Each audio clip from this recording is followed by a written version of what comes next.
Who raised you more? Your parents, your grandparents, or someone else? Are you ready for a shocking truth? My own mother decided to turn my birthday into a public stage where she could finally deliver what she probably thought was the knockout punch, the sort of thing that would crush me into silence and remind everyone in the room exactly who held the reins in our family. And she did it without even flinching, standing there with a glass in her hand and a smirk that told me she had been waiting to say this out loud for years. She raised her voice so that the cousins, the neighbors, the old family friends, and even my brother's golf buddies could hear, and she said that she had changed her will, that I was officially cut out, that the family legacy would go exactly where it belonged to Ethan, her golden boy, and she looked right at me as if expecting to see my face crumble. But instead of breaking, instead of giving her the performance she clearly wanted, I smiled, not because I thought it was funny, not because I was above the sting, but because I had already lived through the collapse of depending on her promises,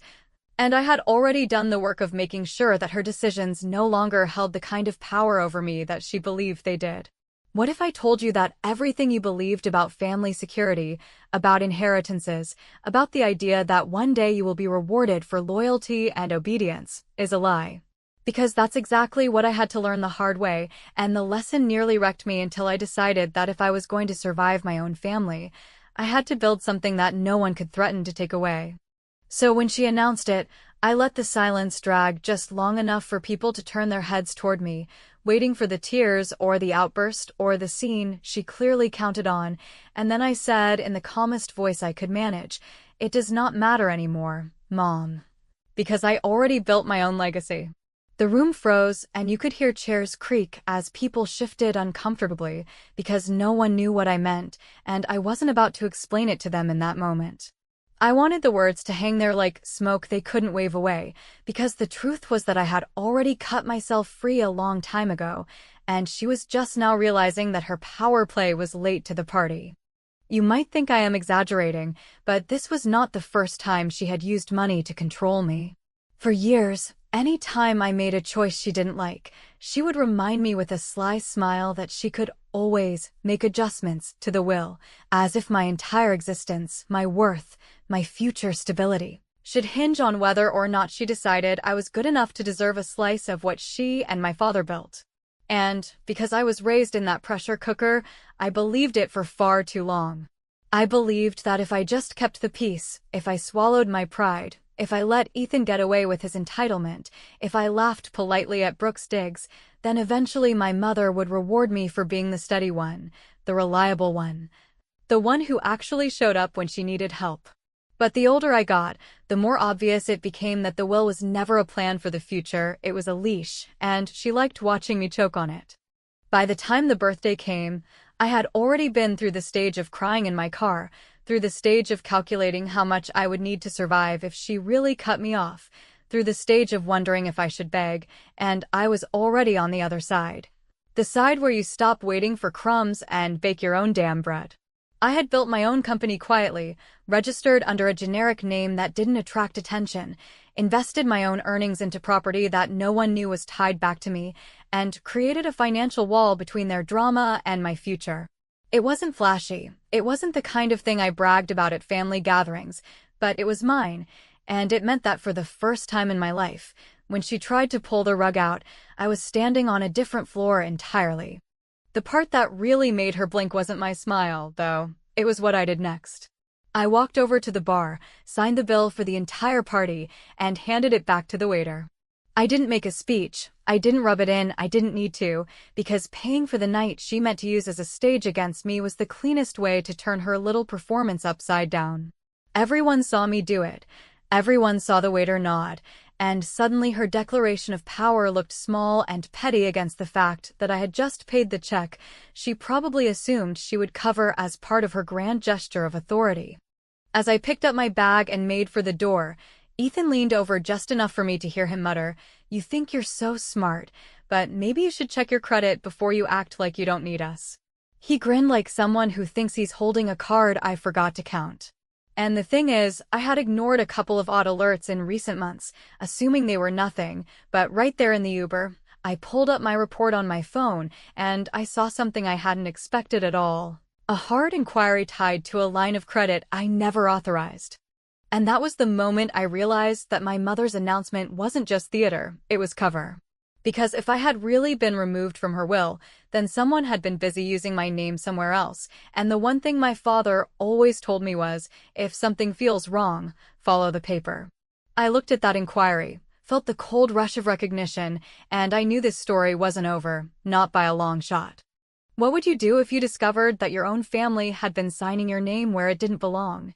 When I left the party that night with Ethan's words still echoing in my head and that suspicious inquiry glaring back at me from my credit report, I realized I had two choices, and both of them would change the way I dealt with my family forever. I could either brush it off, pretend it was nothing, and keep letting them play with my name like it was just another pawn in their endless little games of control, or I could finally do what I should have done years earlier and start digging, even if what I found forced me to see just how far they were willing to go to keep me tethered to their version of family loyalty. The thing about credit reports is that they never lie, and when I pulled the full version instead of the quick summary, the entries jumped out like flashing warning lights. There it was, a line of credit opened 2 years earlier in my name, supposedly for family home improvements, with a cosigner attached, and when I saw the details, my stomach dropped because the cosigner was listed as Ethan, which meant he had been dipping into my identity for far longer than I had even suspected. I sat at my kitchen table with every piece of documentation I could print, laying them out in neat rows, because my father had drilled into me the importance of keeping copies, and I kept hearing his voice in my head saying, "Paper is power, never forget that."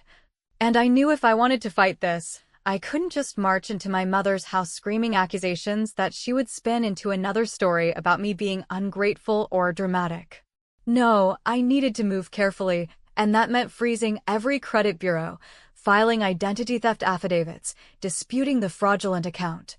and creating a trail that couldn't be erased with one of Brooke's cheerful little explanations at church about how I must have been confused. I wasn't confused. I was furious, and underneath that fury was something stronger, determination that if they wanted a war, I wasn't going to fight it with tears or begging, I was going to fight it with paperwork, certified mail, and facts no one could spin away.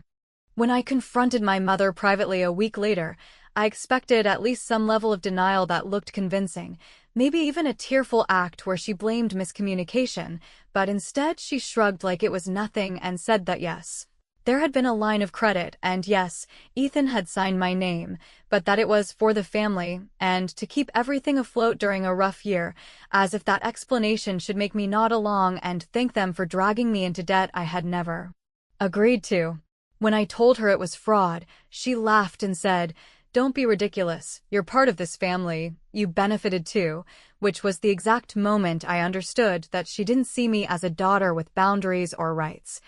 She saw me as an asset to be leveraged whenever Ethan needed another safety net. Of course, once I started filing disputes and sending certified letters, the whispers began, because Brooke has always been the one to manage the family's image, and suddenly cousins were texting me to ask if I was okay because they had heard I was struggling mentally and making up stories about money. I could practically hear Brooke's voice behind those lines, sweet and concerned on the surface, but sharp as a knife underneath, designed to cut my credibility before I could even tell my side. And maybe once upon a time I would have panicked, worried that people were going to see me as unstable, but this time I had the documents, and I knew that when banks start investigating, when cosigner histories get flagged, when letters arrive with tracking numbers, whispers stop mattering because facts eventually drown them out. So I played it smart. I copied every single letter I sent to the banks to an old family friend who happened to be an estate attorney, the kind of man who had been around long enough to know exactly how my parents operated, and I didn't explain. I just sent the packets with a short note that said, "I think you'll want to see this." Within days, I got a call from him, and the first words out of his mouth were, "You need to be careful, because this rabbit hole goes deeper than you think." He told me that in the process of reviewing the disputes, something else had surfaced. My father, before he passed, had left an archived letter with instructions that hadn't been properly executed, and inside that letter There were references to property titles and estate documents that didn't match the way my mother and Ethan had been describing them for years. I can't even describe the way my chest tightened hearing that, because my father had always been the only person in the family who treated me like an equal, who spoke to me with respect even when we disagreed. And the idea that he had left behind a message meant for me to discover only when things got ugly felt like both a warning and a lifeline. The attorney's voice was calm but serious, and he told me, "I think you should come to my office, because what's in that archive could change the way you see all of this." I hung up the phone, staring at the pile of documents spread across my table, the certified mail receipts, the flagged cosigner entries, the affidavits already stamped and sent, and for the first time in years. I didn't feel like the powerless daughter waiting for scraps. I felt like someone who had just stumbled onto a map that led straight into the heart of the power my family had been guarding all these years. And, while part of me was terrified of what I might find, the louder part was steady, because if my father had gone out of his way to leave a trail, then maybe he had known all along that one day I would stop playing their game and start playing my own. But of course, before I could even get to that office, Brooke posted a smiling photo of Ethan on social media, standing in front of his new truck, with a caption about how family always sticks together during hard times. And when I looked closely at the license plate tag, my blood ran cold, because the financing company listed on the paperwork was the same one that had shown up on my fraudulent credit line. That wasn't just a coincidence. That was proof. And if Ethan thought I wouldn't notice, he was about to learn that I had finally started paying attention. Walking into the attorney's office felt like stepping over a line I had been skirting for years, because for so long I had accepted the family version of history as if it were carved into stone. And now I was choosing to test it against paper that did not care about feelings, seniority, or carefully rehearsed anecdotes.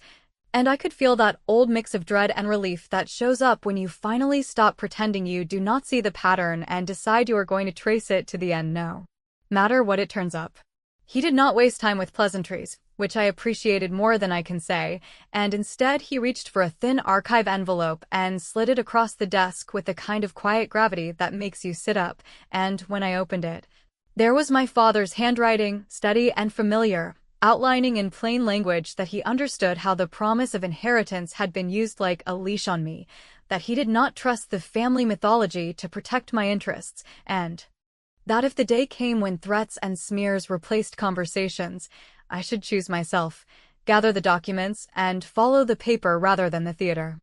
He had also done something else that took my breath away, because tucked behind the letter was a simple memo referencing a title defect that he believed might surface if anyone started shuffling assets without care. And the memo pointed to specific parcel numbers and an old transfer that never got recorded correctly during a refinance, which meant that my mother's confidence about rearranging the will like furniture might not align with the actual status of the house she kept using as a symbol of legacy. And suddenly the room tilted as I realized that what I had always felt in my gut, that the stories did not match the math, was not paranoia but pattern recognition my father had quietly validated before he died. The attorney explained that the defect was not dramatic enough to start a family fire by itself, but it created leverage if someone tried to bulldoze me.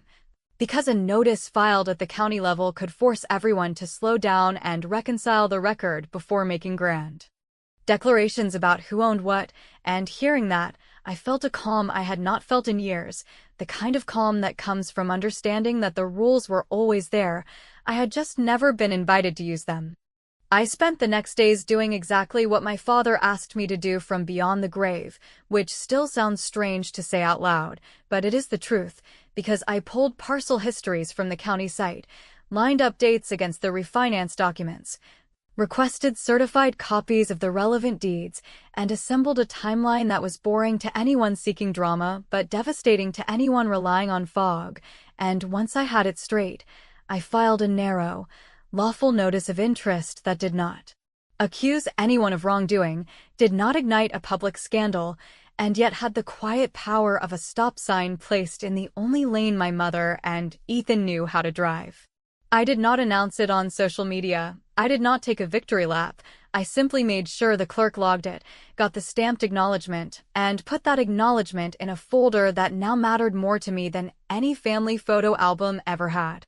Meanwhile, the Whisper campaign kept humming because Brooke knows how to plant a story and let it grow in the cracks between people's assumptions, and she started hinting that I was making trouble for the estate, that I was punishing the family, because I could not accept being removed from the will, which would have stung if I did not have something better than outrage, and that something was a lever I had found while tracing Ethan's truck financing back to the same lender that showed up on my fraudulent line of credit. Following the paper does not only show you where the holes are, it shows you what the other side values, and I learned that Ethan's business operated out of a commercial unit whose tax status had a small, overlooked lien attached. The kind of clerical burr most people ignore until it snags hard at the worst moment. So I did something I could never have imagined doing a year earlier. I quietly purchased that little tax lien through a public process that anyone can use, kept the receipt, and then sent a polite letter to the registered agent explaining that I would happily redeem and release once a few housekeeping matters were corrected, beginning with removing my name from any financial instrument where it did not belong.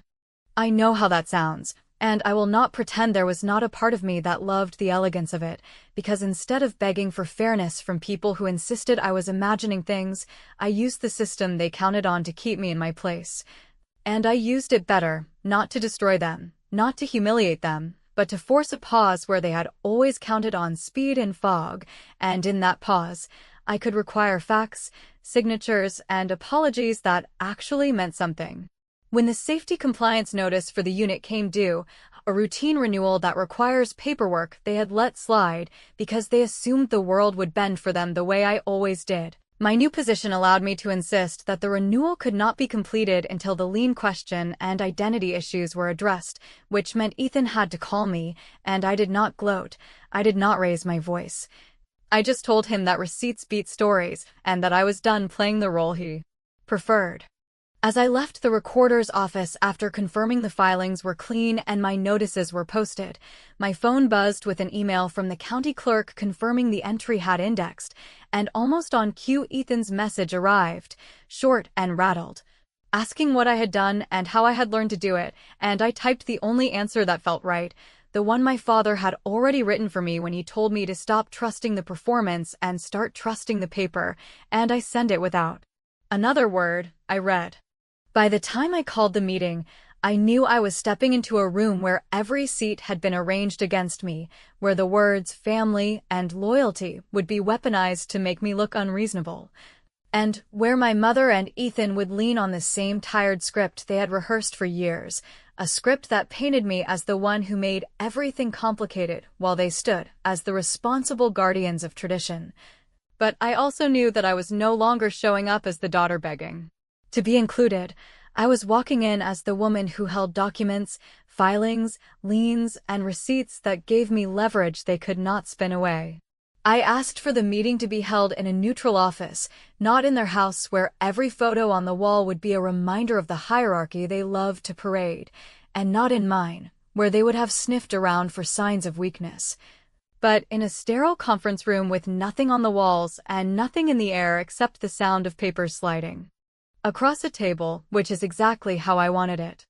I began with facts, not accusations, because facts are harder to twist, and I laid out the timeline of the fraudulent credit, the cosigner entries, the frozen bureaus, the affidavits, and then I slid copies of the county filings across the table, including the notice of interest connected to the house and the tax lien I had purchased on Ethan's business unit. I spoke calmly, never raising my voice, never letting their interruptions knock me off balance, and I said, "These are not stories, these are records, and unless you want to spend the next year answering letters from attorneys and regulators, I am offering you a clean way to resolve this right now." I told them the offer was simple: remove my name from any financial instrument they had tied me to without consent, put in writing that the smear campaign about my so-called instability would stop immediately, sign a basic acknowledgement that the fraudulent credit account was unauthorized, and in exchange, I would redeem the lien. Secure my mother's life estate in the house so she could stay there without interference, and walk away without dragging the matter through court. They laughed. My mother laughed first, sharp and dismissive, saying I was overreacting and trying to make myself look powerful with technicalities, while Ethan leaned back in his chair and smirked like he had already won, muttering about how I was bluffing because family doesn't sue family. Brooke chimed in with her usual syrupy tone, asking why I was trying to tear the family apart over paperwork when we should be coming together. As if her constant whispers to cousins and church friends about my supposed breakdown were nothing more than harmless gossip. And, for a second, I felt that old pull in my chest, that instinct to shrink, to defend, to explain myself. But then I remembered my father's letter, his reminder that paper is power, and I sat back, looked them in the eye, and said, "You can laugh. But I am not bluffing, and the difference between us is that I brought receipts while you brought stories." When they refused the offer, when they dismissed me like the little sister who would eventually fold, I made my move, not with shouting or dramatic exits, but with another piece of paper they had never bothered to read. I had already prepared a safety compliance notice tied to Ethan's business unit, a routine renewal he had neglected because he assumed the world would keep bending around his arrogance, and with my lien in place, I was now in a position to enforce the requirement before any operations could continue. So I filed the notice, quietly, cleanly, and by the end of the week his business was forced to shut down temporarily until the compliance repairs were completed, which was not illegal, not dramatic, just procedure. And yet it was devastating to him because it undercut the image he had worked so hard to cultivate of being the competent heir who could run circles around me. The ripple was immediate. Suppliers delayed orders. Employees started asking questions. Brooke had to field awkward calls she could not spin away with her usual charm, and for the first time, I watched the smirk slide off Ethan's face when he realized that no amount of mother's approval or whispered campaigns could undo the fact that I had outplayed him using the same system he had always assumed belonged to him. My mother tried to scold me, saying I was humiliating the family, but I reminded her, calmly and without apology, that I had given them a chance to resolve everything quietly and respectfully, and they had chosen arrogance instead of agreement. And then, just as I was settling into the knowledge that I had finally turned the tables in a way that could not be ignored, the estate attorney called again, his voice lower than usual, saying there was one last document he had not shown me because he wanted to confirm its authenticity first, and it turned out to be a sealed addendum my father had written separately from the main will, addressed only to me,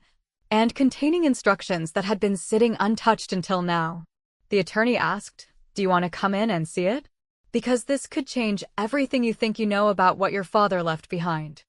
I hung up the phone, staring at the wall, and for the first time in weeks I felt my hands shake, not from fear, but from the sense that my father, even after death, was still guiding me. Still making sure I had the tools to survive a family that treated me like a bargaining chip. I had no idea what that sealed addendum contained, but I knew one thing for certain. Whatever was inside, it was going to be the last piece of the puzzle. And my mother's announcement at my birthday party would end up looking like a footnote compared to the truth my father had left for me to uncover. When I finally sat down in the attorney's office and he slid that sealed envelope across the desk, the weight of it felt heavier than any box of old photographs or family trinkets I had ever been handed. Because this was not just another piece of paper filled with legal jargon or vague instructions. It was my father's last private communication to me, written without the eyes of my mother, my brother, or anyone else who had spent years trying to edit every word that left his mouth, and I knew, before I even broke the seal, that whatever I was about to read was going to confirm what I had felt in my bones since childhood, that he saw me clearly, that he understood the games being played, and that he had chosen to leave me with something no one else could twist or threaten. His words were simple, plain, and direct, and in them he explained that he had watched for years as my mother turned the will into a weapon, using the idea of inheritance as a chain to bind me into obedience, and he told me that he knew it was only a matter of time before she used the ultimate threat to try to erase me entirely, but that when she did, I should not waste my energy fighting her for what was never going to heal me. Because real freedom would only come from choosing to stop playing their game and building something that no one could take away. He went further, writing that the house everyone treated as the sacred symbol of our family's success was not worth my peace because the paperwork attached to it had been flawed for decades. And no amount of legal wrangling could turn it into a gift rather than a burden, and he urged me, in words that made my throat close, to let it go, to step away from the stage where my mother would always want to perform, and to create my own version of legacy. One that was not about marble countertops or framed diplomas on the wall, but about something living that could not be stolen by paperwork or gossip. He suggested I look into building something that would outlast the family fights, something that would make me proud even if my name was never spoken at another dinner table, and he closed with a sentence that burned into me so deeply I could almost hear his voice. You win, not by being in her will, but by leaving it behind. Walking out of that office, I did not feel the rush of triumph I might have imagined. Instead, I felt something steadier, something like relief that the choice I had already made months earlier, when I stopped waiting for her approval and started building my own financial wall, had been the exact choice my father had wanted for me, and suddenly every doubt I had carried about whether I was being cruel or dramatic melted away, because now I had proof that I was finally aligned with the only parent who had ever truly respected me. I took a few days before making any moves, sitting with those words, letting them settle into me, and then I began to plan the final chapter of this fight, not one that would leave wreckage behind, but one that would close the door on their power over me for good. The first thing I did was redeem the lien on Ethan's business unit, but not without conditions. I required a full, notarized release of my name from every account and loan where they had placed it, an apology in writing that would live in the file no matter how many stories Brooke tried to spin later, and a clear acknowledgement that I owed them nothing and that any further attempt to tie my name to their financial mess would trigger legal action. They signed, not because they wanted to, but because they had no choice, and when I handed the release to the clerk and watched it get stamped, I knew that one of the last strings they had ever held on me had just been cut. Next, I recorded a life estate for my mother on the house, ensuring that she could live there without fear of eviction or legal disputes, but that once her time ended, the property would pass through channels that did not involve me or Ethan fighting over it. I did not do it out of kindness toward her. I did it because it turned her dramatic announcement at my birthday into a meaningless gesture, because by securing her right to the house while severing my claim, I removed the only stage she had left to threaten me from, and I did it in such a way that no lawyer, no gossip, and no family whisper could undo it. Finally, I created something of my own, the kind of legacy my father had urged me to build, by establishing a scholarship fund under my company's umbrella in his name, not flashy, not grandiose, but structured, transparent, and designed to last. And when I signed the founding documents, I felt the kind of pride that inheritance could never have given me, because this was mine, born from my work, my choices, and my decision to stop playing their rigged game. It was the opposite of what my mother had always wanted, because instead of proving her right by scrambling for scraps, I proved her irrelevant by writing my own rules. When the dust settled, when the whispers faded because people realized the story no longer had fuel, I sat alone in my apartment and thought about how far I had come from that night at the party when she stood up with her glass and announced that I was erased. In that moment, she thought she had taken everything from me, but in reality, she had freed me, because by forcing me out of her will, she pushed me to discover that my worth was never tied to her paperwork in the first place. And when people ask me now if I regret how far I went, if I wish I had been more forgiving or more accommodating, I tell them the truth. I do not regret a single move, because for the first time in my life, I am not waiting for someone else's approval to feel secure. I am not holding my breath for a gift that may or may not come, and I am not chained to a promise designed to control me. I walked away from that house, from that will, from that entire charade, and I built something better. My mother still lives in the home she guards like a castle, my brother still plays the role of heir in a story that no longer includes me, and Brooke still tries to spin every rumor into a sympathetic post, but none of it touches me anymore. Because the truth is simple, I was never really out of the will that mattered, because the only one that counts is the one I wrote for myself, and in that one I finally won.